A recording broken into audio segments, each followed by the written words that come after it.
وسلم نے کہا آپ کے پاس مال اور دولت ہے؟ اس نے کہا ہاں جی میرے پاس مال اور دولت، گائے بیس یہ سب کچھ سارے ہیں، ان پیسوں سے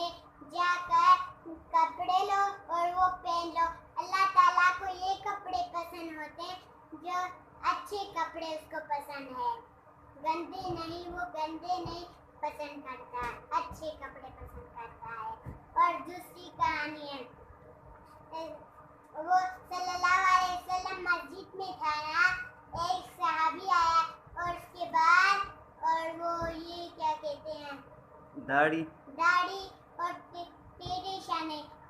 سر اور داڑھی کے بال بکھرے ہوئے تھے، سر اور وہ ڈکڑے کے بعد سر اور داڑھی کے بال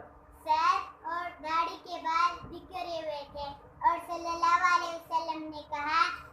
تو جا کر کنگھی سے اس کو صحیح سے صاف کر کے، شیطان کی طرح شکل، جن بھوت کی طرح شکل نہیں بنانا چاہیے، اس سے لوگ ڈر جاتے ہیں۔ ٹھیک ہے، ہماری ویڈیو کو لائک کرو، سبسکرائب کرو اور گھنٹی بھی بجاؤ۔